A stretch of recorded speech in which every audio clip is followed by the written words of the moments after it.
부처님의 성도 전과 후 그리고 열반 이후까지 불교사에서 매우 중요한 장소인 라즈기르. 구 왕사성의 북서쪽에 자리한 바이바라 언덕을 오르다 보면 목욕을 하는 곳인 온천정사를 만날 수 있다.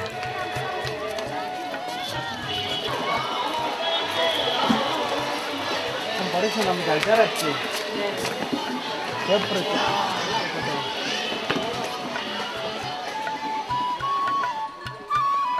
부처님 당시에도 있었다는 온천정사.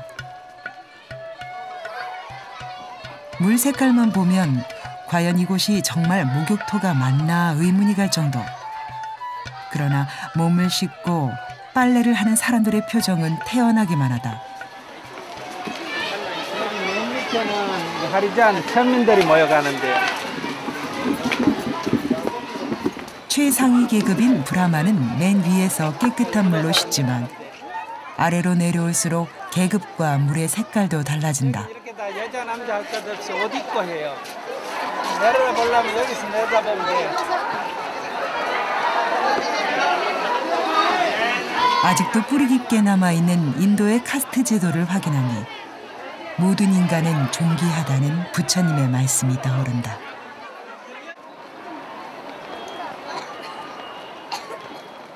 온천 정사를 지나 계속해서 언덕 위쪽으로 발걸음을 옮기는 순례단.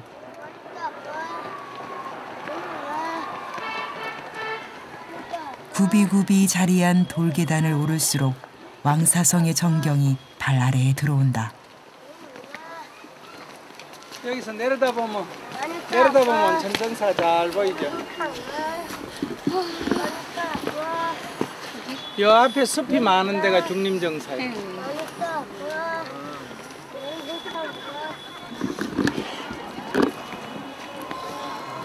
이쪽 길이 연결돼 있어요. 능선길이요? 예, 능선으로 이렇게. 저희는 중주 못하죠. 이 종주 하려면 하루 갖고 부족합니다. 그럼 위험합니다. 산에 강도가 있어요. 칠력불에서 여기까지 한번 종주해봤어. 제일 처음에 와서 뭣도 모르고 종주했어. 그래서 갔다 온 일행한테 야단 실컷 맞고.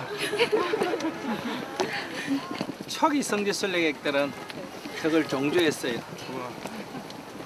2시간씩 걸려가지고 한쪽만. 인도 성지 순례와 관련된 법륜 스님의 옛 이야기를 들으면 부처님 성지에 대한 스님의 애정이 듬뿍 느껴진다. 이제는 웃으며 말할 수 있는 추억이 되었지만 부처님의 발자취를 하나라도 더 느껴보고자 했던 스님의 열정 덕분에 20년 넘게 매년 인도 성지 순례를 이어갈 수 있었던 건 아닐까.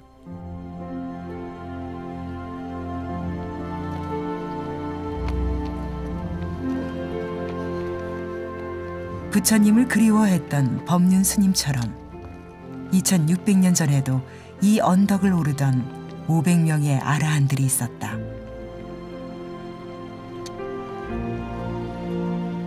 구슬땀을 흘리며 1시간 정도 가파른 길을 올라 도착한 곳은 바로 칠엽굴. 부처님 열반 후 처음으로 경과 율이 결집된 곳이다. 그래서 왼쪽으로 들어간 사람들은 그냥 이래 갔다가 오면 다 못 가본 거예요. 그러니까 완전히 낮은 폭으로 해가 기어가 무릎하기 하고 팔꿈치에 흙이 묻어야 내가 갔다 왔구나라고 할 수가 있어. 왼쪽으로 오른쪽으로 들어갈 사람 들어가 보시고.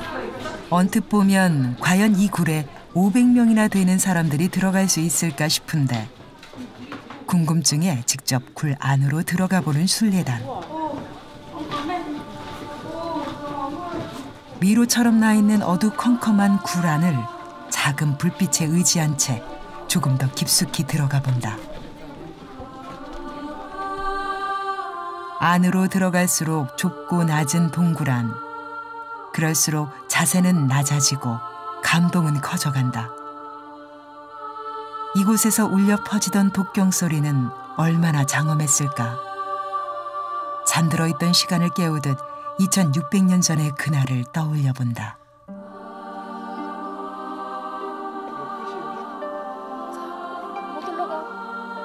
못 올라가겠는데요? 지금 너무 컴컴해갖고 잘 안 보이는데요. 어쨌든 너무 여기서 결집을 했다는 게 참 대단하고요. 어떻게 여기에서 이렇게 할 수 있었나. 너무 감동이네요. 이제 생각 못했던 장소라서 더 그러는 것 같아요. 어디가 봐요? 칠엽구를 둘러본 순례단도 결집을 위해 모여든 500명의 아라한처럼 동굴 앞에 자리를 잡았다. 저희들이 도착한 이 산은 언덕 이름이 바이바라 언덕, 그리고 이곳 동굴 이름은 칠엽굴이라 부릅니다. 칠엽굴. 칠엽이란 게 뭐예요? 7 나뭇잎이란 뜻이에요.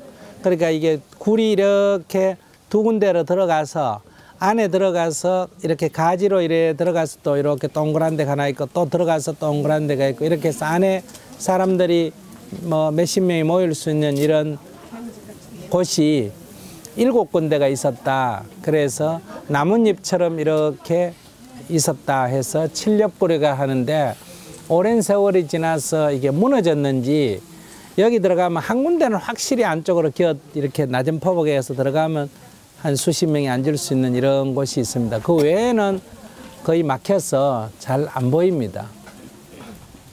아무튼 이 동굴 속에서 한 군데서 그 결집을 할 수는 없을 것 같고요. 제가 볼 때는 지금 우리 앉아 있는 이곳에서 하지 않았나 싶습니다. 부처님이 세상 나이로 80, 성도 후 45년째 되던 해에 쿠시나가라에서 열반에 드셨습니다.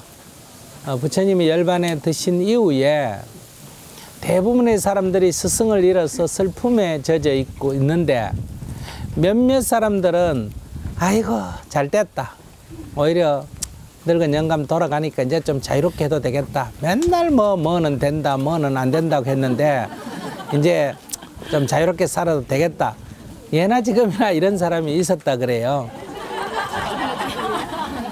왜 웃어?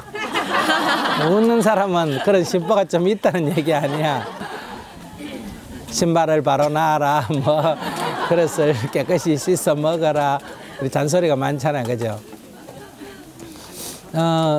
그런데 그 얘기를 듣자 마가섭 존자가, 야 이거 큰일 나겠다, 부처님 열반하시고 벌써 이런 얘기가 나온다 그러면 세월이 5년, 10년, 100년, 200년 지나면 어떻게 되겠어요?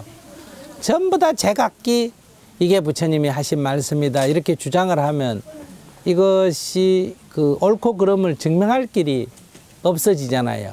그러니까 부처님께 직접 설법을 들은 제자들이 많이 계실 때 지금 바로 그 부처님의 말씀과 또 계율을 정비를 해야 되겠다 이렇게 생각을 해서 이렇게 모여서 이제 그 결집이라 그래, 이거를 부처님 말씀을 이렇게 모으려고 하는데 너도 나도 다 참가하겠다는 거예요. 그러니까 이게 사람이 막 수만 명이 모이면 아무 일도 안 되잖아요. 요즘같이 마이크가 있는 것도 아니고. 그래서 아라한과를 증득했다. 아라한이라 그러죠. 아라한과를 증득했다는 경지에 이런 사람만 모았다 그래요. 그러니까 한마디로 말하면 그 교단 내에 뭐를 모았다? 장로들만 모았다 이런 얘기예요. 그래서 이곳에 500명을 모았다 그래요. 그러니까 너도 나도 참가하겠다니까 저 아래에서 하면 이게 통제가 안 되니까 아마 이곳으로 온 것 같아요. 그럼 이곳에 있으면서 한번 올라봐서 알지만은 하루 한 끼 먹으러 밥 얻으러 가는 것도 힘들죠. 근데 여기 하루에 3번씩 내려가서 밥 얻어 먹겠어요? 한 번 얻어 와서 먹고 말지. 그런데 이때 밥을 얻어 먹으면서 와서 하긴 아마 좀 힘들어서 이 공양을 그 아자타 사토 왕이 제공을 했다 그래요. 그래서 아자타 사토 왕이 후원을 하고 그 다음에 이제 여기 500 장로가 모여서 경전을 결집하는데 이제 그냥 이 결집을 하기는 어렵잖아요. 그래서 사회를 누가 봤냐면 마가섭 존자가 봤다 그럽니다. 그 왜 그러냐면 사리푸트라고 모칼레노 존자는 부처님보다 먼저 열반에 드셨어요. 그러니까 남은 사람 중에 제일 장자가 마가섭 존자야. 그 우리가 경전에 나오는 오르벨라 가서파, 나디 가서파 이런 사람은 벌써 돌아가셨겠죠. 그래서 이제 연세 드신 분 다 돌아가시고 이제 부처님이 80이니까 뭐 80 아래쪽 사람이 남았겠죠. 그 중에 마하섭 존자가 제일 영잔자고 제일 장로였나 봐요. 그래서 마하섭 존자가 사회를 보고 그 다음에 아난다 존자가 부처님을 시봉을 가장 오래 했기 때문에 부처님이 하신 말씀을 다 기억을 하고 있어서 그래서 아난다 존자가 경에 대해서 부처님 말씀에 대해서 초안을 내고 그 다음에 이제 우빠리 존자가 율에 대해서 초안을 냈다 그래요. 그러니까 뭘 하라 하지 마라 하는 그 율에 대해서 초안을 우빠리 존자가 냈는데 우빠리 존자는 여러분 아시다시피 이 수드라 최하층 출신이에요. 그러니까 소위 말하면 배운 게 별로 없으니까 부처님 하라면 그대로 했나 봐요. 그래서 율에 대해서 가장 원칙을 잘 지키고 많이 알고 있는 게 우빠리 존자였기 때문에 우빠리 존자가 율의 초안자가 됐다. 그런데 이제 아난존자가 초안을 내는데 아난존자가 부처님의 그 하신 말씀을 부처님의 그 말씀의 그 억양 그대로 흉내내 가지고 그대로 하니까 사람들이 그걸 들으니까 막 감회가 새로운 거예요. 그래서 세 가지 의문이 났다 그래요. 하나가 부처님이 살아오셨는가 이런 생각이 들고 하나는 타방에서 부처님이 오셨는가 아니면 아난존자가 성불해가 부처님이 되셨는가 이런 생각이 들 만큼 아난존자가 그 운율까지 다 맞춰가지고 부처님의 말씀을 전했고 그걸 다 듣고 대중들이 이제 검증을 했다 그래. 500장로가 검증을 했는데 이제 들어보니까 그게 다 옳다. 나도 그렇게 들었다 하면 오케이 하면 끝나는 거예요. 그런데 어떤 분이 듣고 그건 아닌데 그 얘기는 그때 없었어. 딴 데서 한 얘기가 거기 잘못 들어온 거야. 이렇게 되면 수정을 했어요. 또 그때 그 얘기 할 때 이 얘기도 거기 들어있었는데 이러면 사람들이 또 기억이 나지 않습니까? 그죠? 맞아 나도 그래 들었어. 이렇게 하면 이제 보충을 하는 거예요. 이렇게 다 검증을 해가지고 500명이 다 오케이 하면 경연은 끝납니다. 이렇게 한 편 그 부처님이 하신 말씀을 다 500명이 인정하는 것만 경으로 인정을 했어요. 누구 한 사람도 그거 아니라고 반대하면 그게 토론이 되고 그래서 결국 다 검증을 해서 이제 경으로 인정했다. 부처님 열반하시고 바로 그 해 그리고 500명이 그것도 최고의 장로들이 모여서 500명이 다 찬성하는 그런 경전을 결집했으니까 그 정확도는 매우 높다. 신뢰도는 매우 높다. 이렇게 말할 수가 있습니다. 이렇게 해서 제1결집이 이루어졌는데 한 3개월 정도 걸렸다고 합니다. 그렇게 해서 3개월 걸렸고 그 다음에 이제 이렇게 3개월이 걸려서 이제 결집을 해서 마쳤다. 그래. 이거를 우리가 제1결집이라 그래요. 그리고 이제 그때 일부 사람들이 그것 말고 내 들은 거 있어 이런 의 주장하는 게 좀 있었다 그래요. 근데 그걸 인정을 못 받았어요. 그런데 이제 시간이 흐르면서 거기에 의의를 다는 사람들, 즉 보충에 대한 의의가 많았어요. 근데 그게 인정을 못 받았는데 100년이 지난 뒤에 그 일부를 이렇게 수정 보완을 했어요.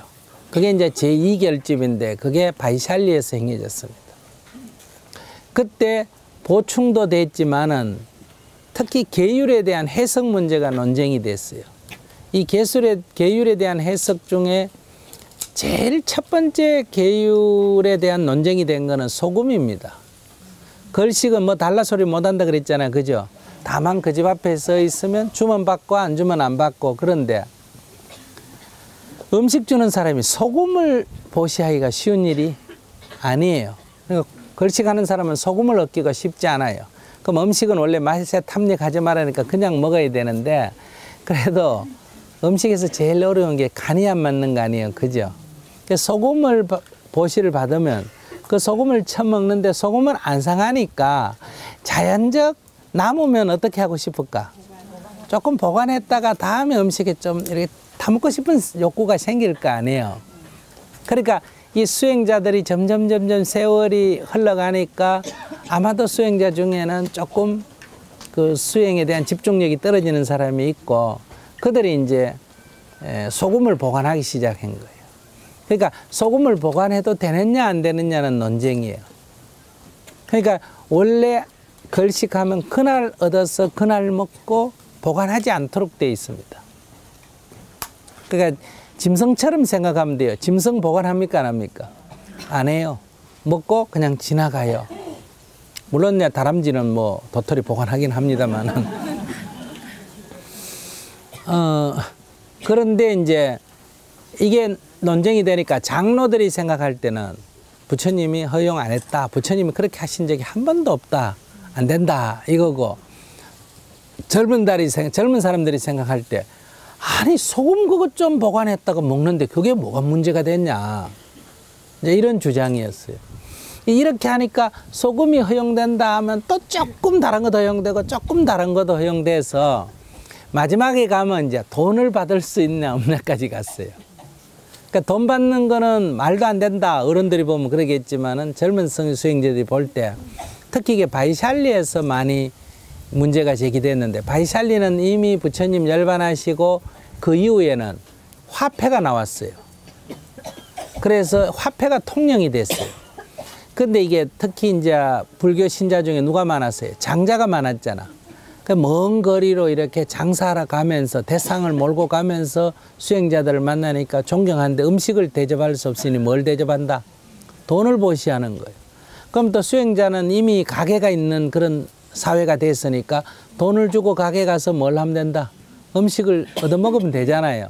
그럼 그거는 이치로 따지면 뭐하고 똑같다? 음식을 주는 거는 똑같은 거 아니에요. 그러니까 이게 뭐가 문제가 되느냐 하는 거고 또 반대로 돈을 받아도 된다 하면 이거는 재산을 축적할 수가 있게 되잖아요. 그러니까 그건 말도 안 된다. 그러니까 제일 처음에 시작된 건 소금이고 10가지 중에 제일 마지막은 돈이에요. 그래서 이것이 허용돼야 된다 하는 거에 대해서 장로들이 이제 여기 첫 번째 결집할 때는 500장로고 두 번째 결집할 때는 700장로였습니다. 700장로들이 모여서 이 10가지를 다 비법으로 정했습니다. 하나도 허용을 안 시키고 원래대로 계율대로 가자. 이렇게 되면서 이제 여기에 대해서는 반발이 있었어요. 그러니까 젊은 승려들, 그 바이샬리를 중심으로 하는 승려들 10,000명이 모여가지고 1만송 자기들끼리 따로 결집을 했어요.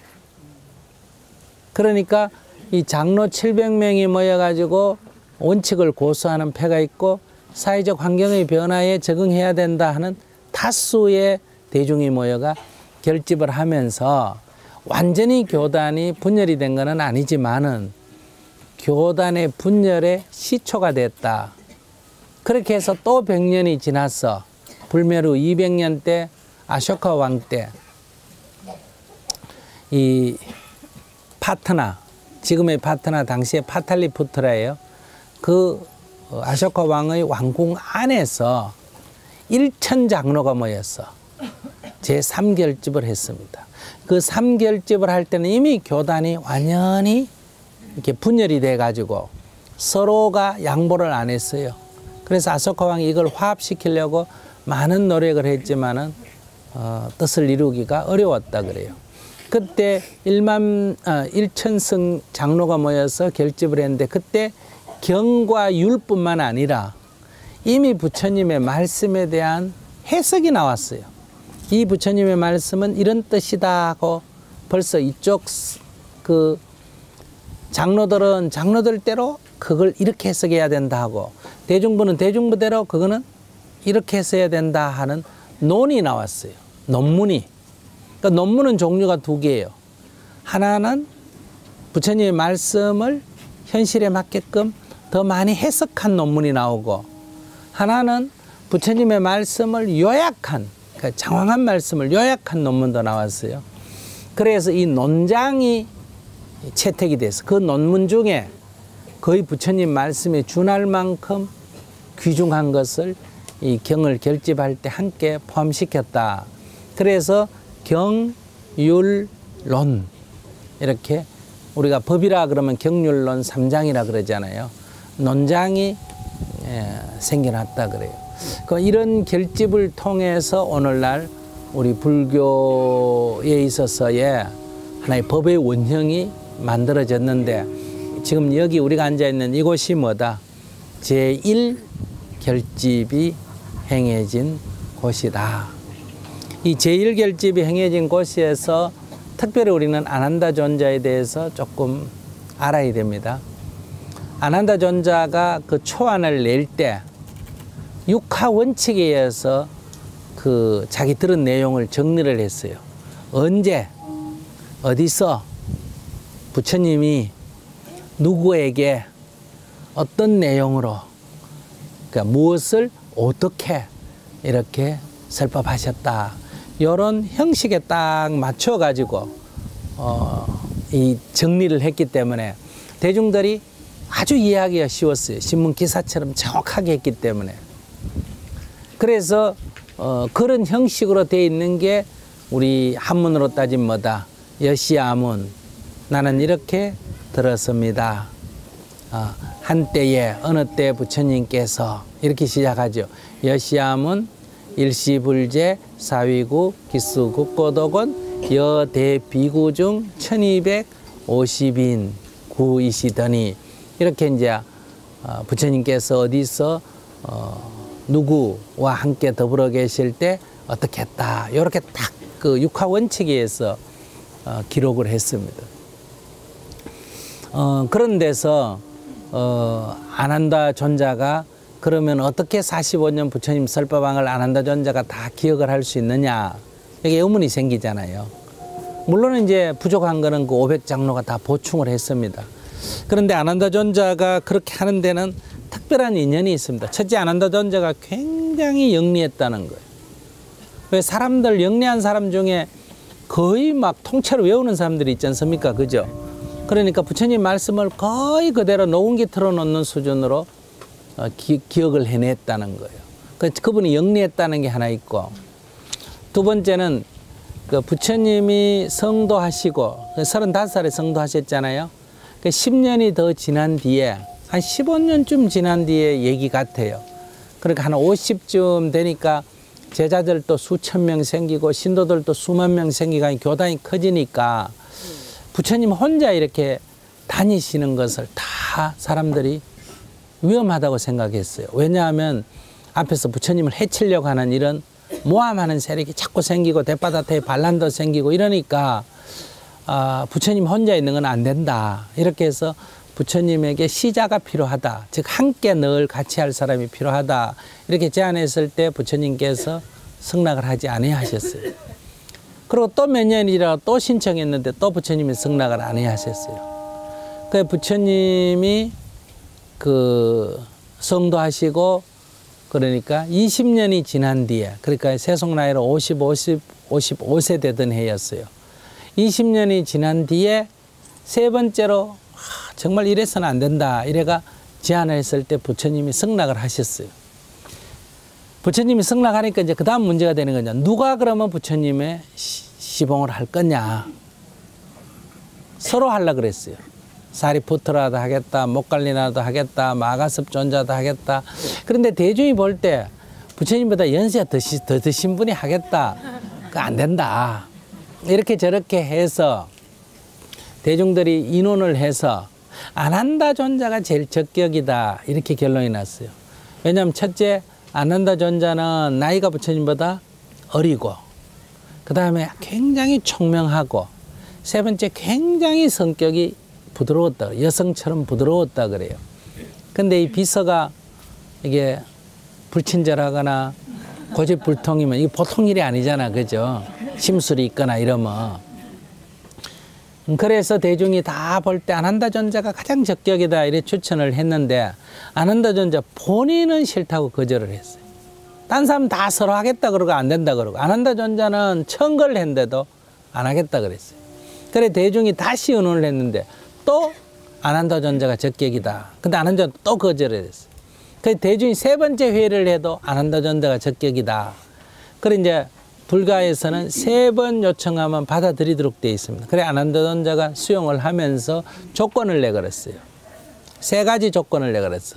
첫째가 부처님께서 드시던 음식을 나보고 먹으라고 해서는 안 된다. 즉 내 그 음식 안 먹어도 된다. 부처님께서 입으시던 옷을 내가 안 입어도 된다. 3번째, 부처님께서 지난 20년 동안 설하셨던 설법을 다 나한테 한번 다시 얘기해 줘야 된다. 그래서 대중이 이걸 받아들였다 그래요. 그 첫 번째, 부처님이 드시던 음식을 안 먹어도 된다. 이게 무슨 얘기일까? 부처님은 성불하신 분이니까 무엇을 드시든 그게 업이 됩니까? 안 됩니까? 안 되죠. 근데 안한다 전자는 아직 깨닫지 못했으니까 이렇게 자꾸 맛있는 거 먹다 보면 맛에 집착할 가능성이 높잖아. 그죠? 그럼 부처님과 안한다 전자가 늘 같이 다니면 혹시 신도들로부터 공양을 얻을 때 안한다 전자는 부처님은 맛있는 거 해주고 안한다 전자는 맛없는 거 해주고 이럴까? 똑같이 줄 거 아니에요. 그죠? 그러면 똑같이 주기 때문에 안한다 전자는 그거를 부처님과 동격으로 받다가 보면 자기 수행에 흠이 생길 수가 생기는 거예요. 두 번째는 대중으로부터 시기를 받을 수가 있는 거예요. 자연적 시기 받을까 안 받을까? 받을 수 있어요. 그래서 안한다 전자가 영리한 사내가 미리 그걸 부처님과 같이 다녀도 부처님이 받으셔도 나는 안 받을 수가 있다 이런 얘기예요. 근데 그 드시던 음식을 나는 안 먹어도 된다 이래 말했죠. 먹다가 남은 걸 안 먹는다 이런 뜻이 아니라 그 부처님께 공양을 받을 때 내가 나는 그 공양을 안 받을 도 된다 하는 이런 얘기예요. 그 다음에 사람들이 부처님께 옷을 공양 올릴 때 부처님께 올리니까 안한다 전자에게 항상 올리면 같이 2벌을 올리지 1벌 올리지는 않을 거 아니에요. 근데 그 옷을 입으면 자기 수행에 장애가 되고 대중으로부터 시기를 받을 수 있기 때문에 그걸 안 입어도 된다 이런 얘기예요. 그래 이 대중이 그걸 승인을 했어요. 그래 세 번째 거는 왜 그랬을까? 안한다 전자가 부처님의 시자가 되려면 이제 만날 사람을 부처님이 만나야 될 사람을 안한다가 부처님 마음이 돼가 만나게 해드리고 안 만나야 될 사람은 안 만나게 해드리고 이렇게 다 해야 될 거 아니에요. 그러려면 과거에 지난 20년 동안 부처님이 어떤 사람은 만나고 어떤 사람은 안 만나고 어떤 사람은 만나고 어떤 설법을 했고 이걸 다 안다면 부처님의 그 모든 20년의 부처님의 삶을 자기가 안다면 부처님처럼 자기가 알아서 할 수 있을 거 아니겠어요. 그래서 부처님이 과거에 성도한 이후로 지금까지 어떤 사람을 만나서 어떤 설법을 했는지를 다 한번 다시 듣기를 원했다. 그래서 그것도 승낙이 됐다 그래요. 이렇게 됐기 때문에 안한다 전자는 그 시자가 된 이후 25년 동안 부처님을 떠나지 않고 곁에서 모든 설법을 다 들은 것도 있고 그 이전에 20년 거도 이렇게 다 들었기 때문에 이 모든 45년의 설법의 초안자가 될 수 있었다. 이렇게 해서 이제 안한다 전자가 초안자가 됐습니다. 뭐 이런 얘기는 뭘 말하냐면 초기 경전이 그만큼 정확했다 이런 얘기예요.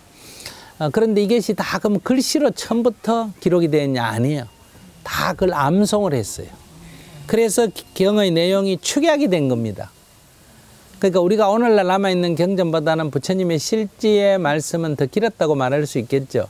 스님도 지금 설법한 거 여러분들 녹취해가지고 글로 만들 때는 좀 줄여요, 안 줄여요? 좀 줄여요. 왜냐면 말을 하다 보면 2번, 3번 할 때가 있잖아, 그죠?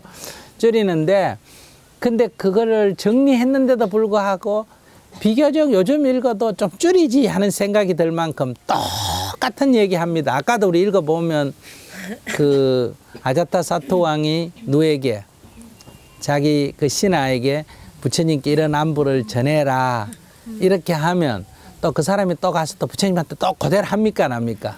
하죠. 실제는 그렇게 일어나거든. 근데 우리가 글을 읽을 때는 똑같은 말을 두 번 들으면 지루하잖아요. 그러면 그 앞에 한 말을 전했다 이러고 끝내버리는 게 낫잖아요. 근데 경전은 그걸 그대로 전합니다.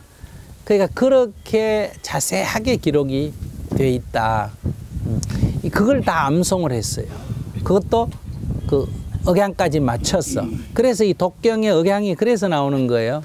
그러면 이 남방불교에서 삼장법사 이런 말 들어봤어요? 우리가 현장을 삼장법사라 그러잖아. 그럼 삼장법사는 어떤 사람을 삼장법사라 하냐? 경, 율, 론을 다 외우는 사람이에요. 팔만대장경을 다 외우는 사람을 뭐라 그런다? 삼장법사라 그래. 그러니까 뭐 미얀마에는 이걸 다 외우는 사람이 내가 몇 년 전에 들으니까 7명이 있대. 그걸 다 외우는 사람이. 그럼 판소리도 다 외워야 안 외워요? 다 외워. 그 긴 거 다 외우잖아. 그것도 또 억양까지 다 판소리도 해야 안 해요? 그렇게 생각하면 돼요. 판소리 하듯이 그 다 억양 넣어서. 그러니까 그 경의 곡조는 그냥 은율이 아니라 그 부처님의 말씀의 그 억양이에요. 많이 변했겠지만. 그래서 그것이 불멸 후 한 500년 정도 지난 뒤에 이제 문자로 옮겨갔다 이래요. 문자로 옮겨간다고 정확한 건 아니에요. 어쩌면 이 구전이 더 정확할 수가 있습니다. 어쨌든 이것은 그래서 어릴 때 사미가 되면 그걸 계속 어릴 때부터 외우기 때문에 외우지 나이 들어가 출가에는 못 외웁니다. 이렇게 해서 경전이 오늘까지 왔지만은 그러나 지나가는 과정에서 약간의 변화가 있을까 없을까? 있어요. 예. 기록해도 마찬가지로 또 번역하는 과정에도 약간 다르죠. 그래서 인도에서의 바나, 수풀, 중국에서는 뭐라고 옮깁니까? 동산이라고 옮겨요. 그러니까 룸비니 수풀, 룸비니 동산 이래 옮기면 우리가 동산이라 할 때는 정원이다, 숲이라는 개념이요. 약간의 언덕이라는 개념. 언덕. 이러니까 자꾸 오해가 생기는 거예요.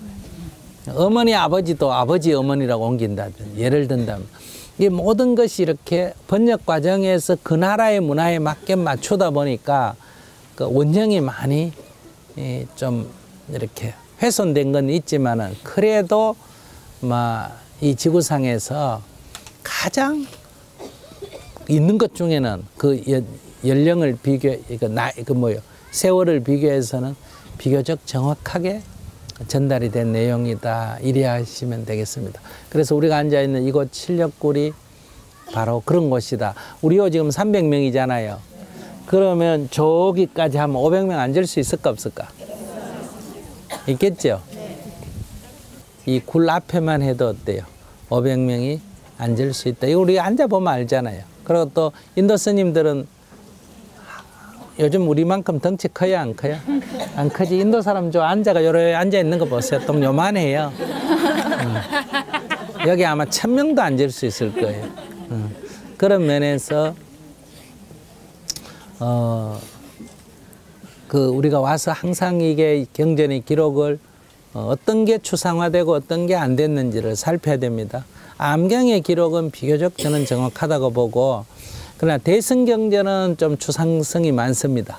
관무량수경 거기 보니까 비구 1250명과 보살 25,000명인가 그렇게 써놨잖아요. 그건 좀 아닌 것 같아. 보살이라 그러면 그거는 이제 신도를 말하는 거예요. 25,000명까지는 아니지 않을까. 이제 좀 신도가 아마도 스님들보다 많겠지만은 그런 대승경전은 약간 추상성이 있지만은 암경은 비교적 기록이 정확하다 이렇게 보여집니다. 자, 아이고 30분 늦었습니다. 올라오고 내리고. 자, 내려가겠습니다.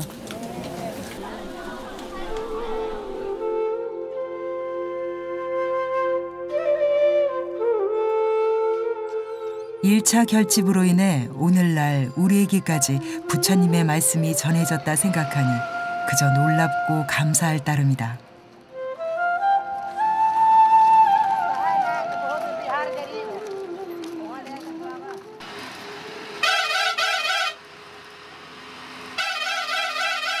서둘러 다음 장소로 향하는 순례단.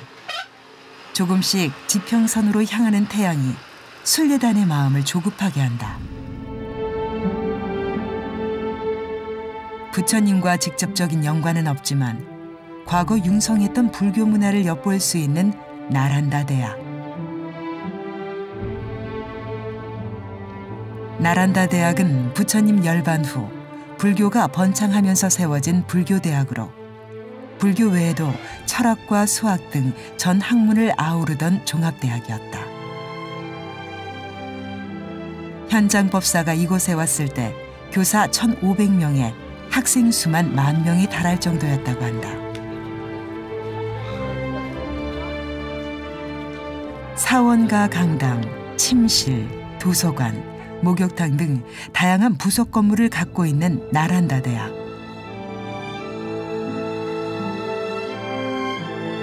더 놀라운 것은 현재까지 발굴된 유적이 겨우 10분의 1밖에 되지 않는다는 사실. 건물의 총 길이가 10km라고 하니 당시 세계에서 가장 큰 대학이라는 수식어답다.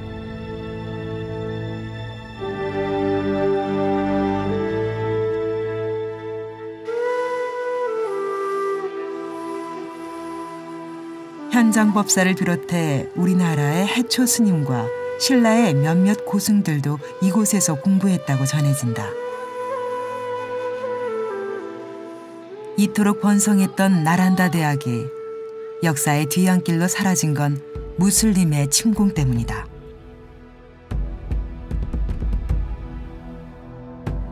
세계 최고의 대학으로 온갖 지혜를 논하던 학문의 전당이 종교적인 이유로 파괴되고 사라져버린 모습이 왠지 오늘날과 다르지 않아 보인다.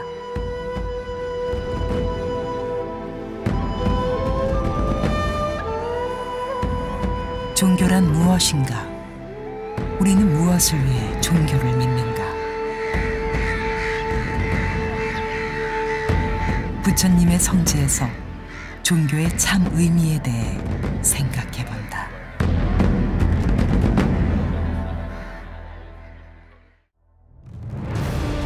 부처님께서 바이샬리를 가장 사랑했다. 부처님께서 열반의 길을 떠날 때 내가 이 도시를 보는 것도 이것이 마지막이구나. 이곳이 부처님의 진신사리를 8등분해서 쌓은 최초의 탑 그대로다. 이곳 바이샬리는 여성이 최초로 출가한 곳입니다. 여성 해방운동의 성지다, 효시다.